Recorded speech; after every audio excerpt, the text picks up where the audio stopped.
नमस्कार शेतकरी मित्रांनो, मी प्रकाश गोरे, रेनिसन फोटोकेम प्रायव्हेट लिमिटेड या कंपनीचा प्रतिनिधी। मी आज रोजी कंकराळ्यातील प्रगतशील शेतकरी यांच्या शेतामध्ये आलो आहे। मी त्यांना पंचम शक्ती औषध दिलं होतं कारल्यावरती आणि मिरचीवरती, तर त्यांना काय रिझल्ट आले आपण त्यांच्याकडून ऐकून घेऊयात। नमस्कार दादा, माझं नाव शुभम नितीन कदम, राहणार कंकराळ, तालुका सोयगाव, जिल्हा छत्रपती संभाजीनगर। आम्ही पंचम शक्ती सोडलं होतं। तुम्हाला काय रिझल्ट आला दादा पंचम शक्ती आमचे कारल्याचे प्लॉट पिवळा पडणं गेला होता, पूर्ण पिवळा पडला। हां, तर ते सोडल्यानंतर 2च दिवसामध्ये क्वालिटी म्हणजे हिरवा व्हायला लागला आणि माल वाढला दादा तुमचा? माल वाढला, आतापर्यंत 8-10 क्विंटल पर्यंत निघतोय। बरोबर आहे, पूर्ण पिवळा पडलेला तुमचा? हो, पिवळा। बरं बरं। आपला मिरचीचा प्लॉट आहे वाटतं?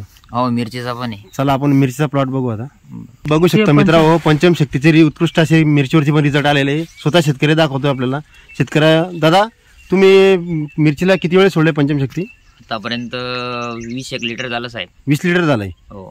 तुमचं साधारणतः 20 गुंठे क्षेत्र आहे? हा, 20 गुंठे क्षेत्राला आतापर्यंत आपल्याला 4 कॅना गेलेला आहे ड्रीप मधनं। 4 कॅना। रिझल्ट तुम्हाला एक नंबर वाटला? एकच नंबर आहे। तुमचा तोडा वाढलेला आहे? तोडा वाढलेला आहे। आज रोजी मिरचीची क्वालिटी बघू शकता, मिरचीचं एकदम फ्लॉवरिंग वगैरे एकदम बेस्ट झालेलं आहे पंचम शक्तीने।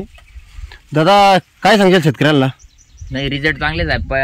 आम्ही याच्या पहिले दुसरं सोडत होतो, फिनॉईल वगैरे, त्यापेक्षा रिझल्ट चांगले आहे। काय सांगशाल बाकी शेतकऱ्यांना? नाही, चांगला रिझल्ट चांगला आहे साहेब। बरं बरं, सांगशाल शेतकऱ्यांनी अवश्य सोडवायला पाहिजे? मग सोडला गेला पाहिजे। बरं बरं, धन्यवाद।